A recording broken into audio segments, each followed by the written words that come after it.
그 다음에 뭘 볼까요? 직업 상담사의 역할, 어떤 역할 할까요? 이것도 출제 잘 돼요. 근데 뭐 점수 다 받을 수 있는 거예요. 당연히 상담자 역할을 줘요. 처치자, 조언자 역할을, 개발자 역할을 할 수도 있어요. 근데 이런 선다형의 문제에서는 가장 아닌 거. 직업 상담원이 직업 상담사가 직업 상담사 역할이니까 직업 상담사가 심리검사 도구 이론을 개발 못합니까? 그건 아니지만 가장 많이 거기서 보면은 뭐 가장 관련이 적은 거죠. 이론을 개발하고 검사 도구를 개발하는 건 학자들이 하는 일이니까요. 직업상담사 못해요가 아니라 큰 분류에서 벗어나는 거죠. 그래서 상담자 역할, 처치자, 조언자, 개발자 역할, 프로그램 개발은 필요하죠. 그 다음에 내담자를 지원해주는 지원자, 내담자가 흥미검사에서 흥미검사를 해석해주는 해석자, 그 다음에 직업정보를 분석하고 노동시장을 분석하는 사람, 그 다음에 어떤 직업 정보 제공원이 있고 구인구직하는 사람들과 서로 연결해주는 협의자도 있고요. 관리자도 있어요. 그러면 직업상담사의 임무는 역시 마찬가지로 아까 얘기한 일반 상담도 하고요. 직업정보 제공, 심리검사 실시하는 거, 뭐 직업상담 실시, 직업지도 프로그램, 취업알선, 직업지도, 전산망, 직업전산망 관리하는 거, 직업정보를 구축하는 거, 직업상담 관리하는 거, 이건 다 할 수 있어요. 그래서 그래도 잘 나와요. 그래도 잘 나오는데 이런 일을 하겠구나. 제일 아닌 거 찾아낼 수 있으면 돼요. 그러니까 누구의 뭐뭐가 아니기 때문에. 근데 이렇게 기스버스의 직업상담의 목표, 그러면 그거 외에 가면 기스버스가 아니니까 그걸 찾아내야 되겠죠. 그거와 마찬가지로 이제 그 직업상담사의 기술 영역, 직업상담사의 기술 영역, 페이지 11페이지 직업상담의 기술 영역을 여기 어디서 얘기했냐면요. 내셔널, 버케이셔널, 이거 미국 국립 직업 지도 협회.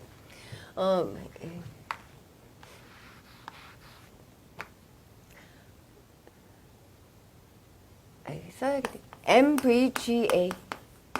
이거 헷갈리시면 그냥 그대로 미국 국립 내셔널 국립 직업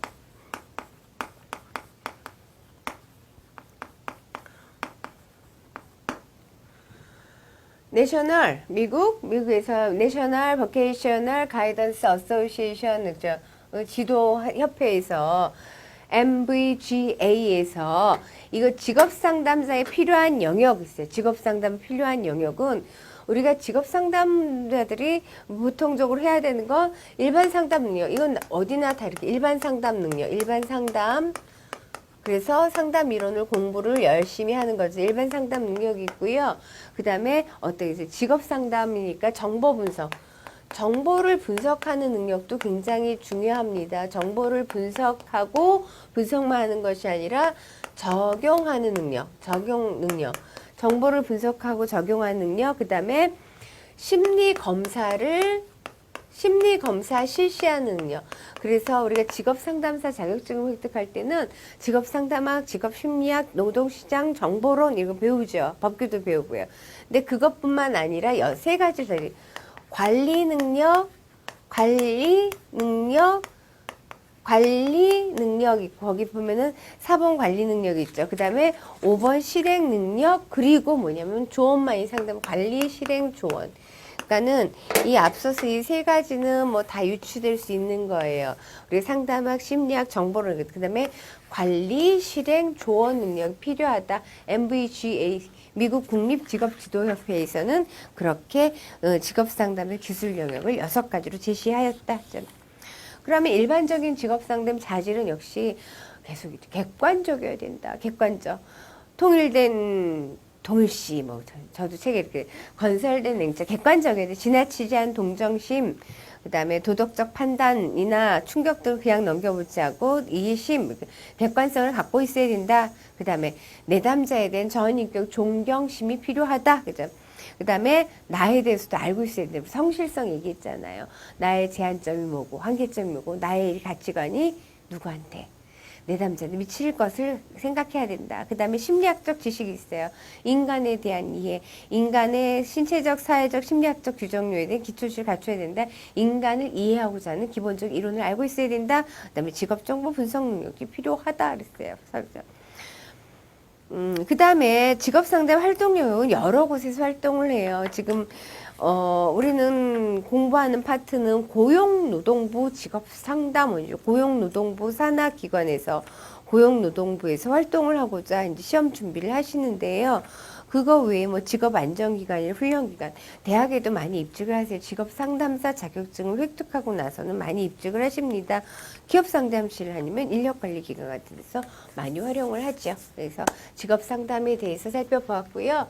단편적으로 문제 나오는, 근데 이거는 한번 들어서 문제 나올 거다 그보다도 문제를 이제 풀면서 내 것으로 빈도 노출을 많이 시켜서 내 것을 만드는 것이 중요합니다. 자, 집단 직업 상담 볼 거예요.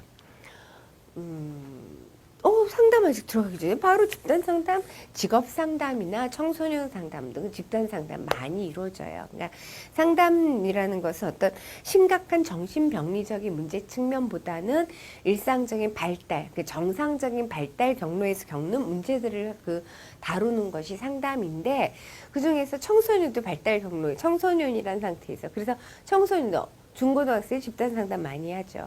직업이라는 것도 마찬가지예요. 그래서 이런 부분에 집단 상담이 많이 일어나서 바로 집단 상담 다뤄지게 되는데, 집단 상담의 장점, 단점은 우리가 알 거예요. 그래서 알 거예요? 뭘 배웠다고 알 거예요? 라고 돼 있어요. 집단이라는 거예요. 집단 상담이죠. 그래서 제가 메모할 거 메모하고, 이제 말로 할 거 말로 말할게요. 집단이라는 개념을, 개인과 집단. 근데 상담은 1대1 개인 상담도 있겠고 집단으로 할 수가 있어요. 근데 집단의 규모가 너무 크면 좋지 않아요. 집단 상담이라는 것 자체 먼저 얘기를 할게요. 집단에는 상담자가 있고, 우리가 상담에는 내담자가 있죠. 근데 집단 상담에서는 집단 상담자는 집단의 지도자라는 표현을 많이 쓰고, 리더, 집단의 리더, 그 다음에 내담자는 집단을 구성하는 구성원이라고 합니다.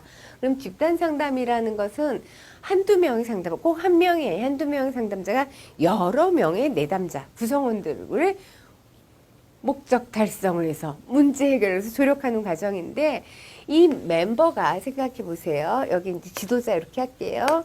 그리고 구성원들이 이렇게 있어요. 그러면은 너무 많으면 어떨까요? 너무 적으면 어떨까요? 우리가 개인으로 공부하는 것과 그룹으로 공부하는 것 아시잖아요. 개인으로 하면 뭐예요? 각 개인에게 맞춘다. 좋아요. 근데 경쟁하거나 아니면 서로 다른 친구가 어떻게 하나 이런 건 잘 모르잖아요. 근데 집단으로 하면 각 개인을 맞추기 힘들어요. 근데 굉장히 경제적이에요. 그런데 더 좋은 게 뭐예요? 다른 친구 저렇게 하네? 으쌰으쌰 해야지? 서로 상호 교류하는 거. 그 장점이. 집 상담도 마찬가지라고 생각하시면 됩니다. 그래서 그렇지만 이런 것도 교류할 때 너무 명수가 많으면 힘들고 너무 적으면 상호 교류할 수 있는 폭이 적어요. 그래서 그걸 보시면 집단 상담이라는 건 뭐냐, 특정한 주제 초점에 맞춰서 구성원된 집단이 매주 약 2시간씩 4에서 15주 걸쳐서 상호작용 통해 문제 해결이 일어난다 그랬는데, 이렇게 쭉 읽어줘도 괜찮지만은 이것도 딱 정해진 건 아니에요. 구조화 때 보통 개인 상담과 다르게 이 집단 상담이라는 건 어떤 활동을 해요. 그러니까 프로그램이 있다라는 거, 주로 프로그램을 진행을 합니다. 근데 이것도 구조화된 집단 상담이냐 비구조화된 거냐에 따라서 다르긴 합니다. 그런데 개인 상담은 주로 언어적인 걸 매체로 해서, 매개로 해서 활용을 하지만은 집단 상담이라는 건 언어 플러스 어떤 활동, 그래서 장소도 조금 활동, 신체 활동을 할 수 있는 그런 곳에 사는 것이 좋습니다. 그러니까는 그렇게 하는 것이 집단 상담이에요. 그래서 여기서 중요한 건 굉장히 경제적이고 서로 간에 상호 교류할 수 있는 반면에 또 단점도 있겠죠. 상담은 비밀보호해야 되는 집단 상담하니까 입이 많아갖고 비밀보호가 좀 어렵다는 거, 각 개인에게 좀 맞추기 힘들다는 거, 이런 것들을, 그러니까 개인의 의미, 개인은 혼자, 집단은 여러 명, 이걸 알기 때문에. 그리고 명수도 꼭 정해져 있는 거 아닌데 너무 많아도 좋지 않아요. 너무 많으면 하위 집단이 생겨서 집단 활동에 저해를 넣어요. 그래서 한 12명 내외 정도를 해요. 근데 꼭 12명 넘으니까 끊는 거 아니에요. 시간도 뭐 주 1회 할 수도 있고 주 2회 할 수도 있고 보통 주 2회 정도 하겠죠. 그래서 뭐 회기도 그때그때 따라 달라질 수 있습니다. 그런데 중요한 것은 이 발달 경로에서, 정상 발달 경로에서, 우리가 성인들이 진로 문제 정상 발달 경로에서 겪는 문제예요. 이런 것 등은 집단 상담할 수가 있고, 정상 발달상의 문제가 아니라 뭐 각 개인의 독특한 문제라면 이제 개인 상담해야겠죠. 집단 상담의 의미를